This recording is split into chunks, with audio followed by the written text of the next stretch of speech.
நிறைய பேர் பசங்க கமெண்ட் பண்ணிருப்பாங்க, என்னடா அது எமன் வந்து மஃப்டில வந்த மாதிரி இருக்கு, என்னடா because their alliance partner is telling election was not conducted properly. Then how did they get elected? And this is the only, it's very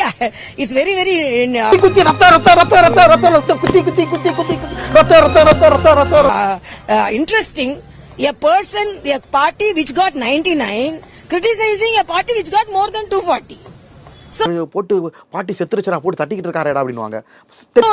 Which is success, which is defeat, he don't know. And about China, and about RSS, and about womenhood, empowerment of women.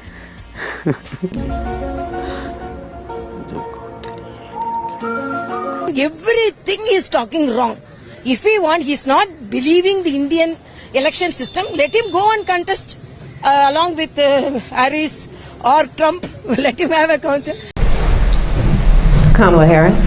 Let's have a good debate. See, have fun. Thank you.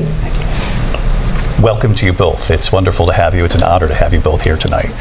Why do you believe it's appropriate to weigh in on the racial identity of your opponent? I don't, and I don't care.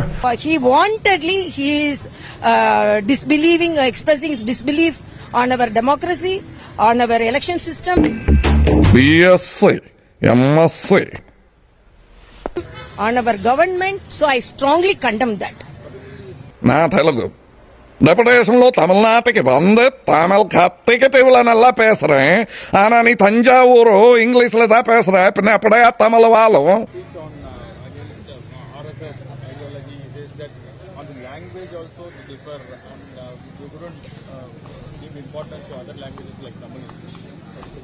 No, I strongly condemn that. Particularly, he has mentioned about Tamil. Tamil ஆர்வமும் இருக்கணும், at the same time கொஞ்சம் விஞ்ஞானமும் தெரிஞ்சிருக்கணுங்க.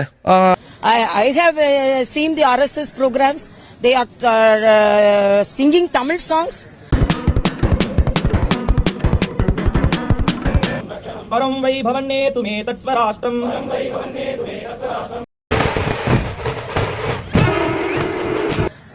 This all good songs about very motivating songs in Tamil. They are Samta भवत्वासिषा देवृषम् singing, and I have not seen any discrepancy or disparity. Considering our consideration, whatever may be the declaration.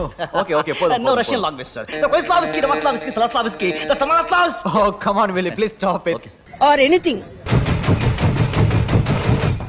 But these people wantedly, because he think to talk about RSS, and our finance minister is a strong woman, and எங்களுக்கு ஒரே ஒரு issue தான் madam, அது உங்க பக்கத்தில் இருக்கிற MLA எங்களுடைய regular Annapurna customer Vanathi Srinivasan அவர்கள் இணைந்திருக்கின்றார். கேட்பதற்கு நிறைய இருக்கிறது அவரிடம் கேட்கலாம். வணக்கம்மா. நலமா? நல்லா இருக்கமா. பிஜேபியில எல்லாம் நலமா? எல்லாம் நலம். வர்றப்பெல்லாம் சண்டை போடுறாங்க அந்த அம்மா கடையில். ஏன்னா எங்களுக்கு நீங்கள் ஸ்வீட்டுக்கு 5% வச்சுருக்கீங்க ஜிஎஸ்டி, இன்புட் கொடுக்குறீங்க. ஃபுட்டுக்கு 5% வச்சுருக்கீங்க, இன்புட் கிடையாது.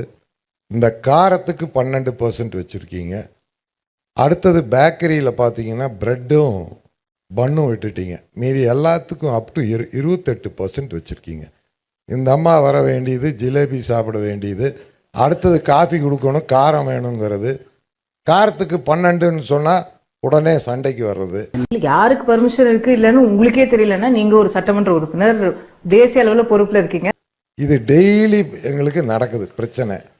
ஒரே பில்லில் ஒரு ஃபேமிலிக்கு டிஃப்ரெண்ட்டாக ஜிஎஸ்டி போட்டு கொடுக்கறது கஷ்டமாக இருக்குது. ஒரு பன்னுக்கு ஜிஎஸ்டி கிடையாது, பன்னுக்குள்ளே ஒரு க்ரீம் வச்சுட்டா அதுக்கு 18% ஆயிடுது. ஆமா, எனக்குமே அது ரொம்ப ஆச்சரியமா தான் இருந்தது, அதிர்ச்சியம். கஸ்டமர் என்ன சொல்கிறாரு, நீ க்ரீமையும் ஜாமையும் கொண்டா நானே வச்சுக்கிறேங்க. கடை நடத்த முடியல மேடம். அதனால் ஒன்றா எல்லாத்துக்கும் ஒரே மாதிரி ஜாஸ்தி பண்ணிடுங்க. இல்லைண்ணா இன்னொன்று, இதே அம்மா வந்து உங்கள் எம்எல்ஏ அம்மா தான் இதெல்லாம் பண்ணுறதுங்க. அவங்க எங்கள் தொகுதியில் இருக்காங்க. கடையில் வந்துட்டு வடநாட்டில் அதிகம் ஸ்வீட்டு சாப்பிட்றாங்க, அதனால தான் அம்மா இங்கே அதுக்கு 5%, காரத்துக்கு 12 பண்ணிட்டாங்கங்கிறாங்க.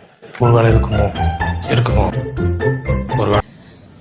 in your government, so he is blabbering. That's all I can say. அட அறிவிட்டன உங்களுக்கு ஒண்ணுமே தெரியலையே உனக்கு.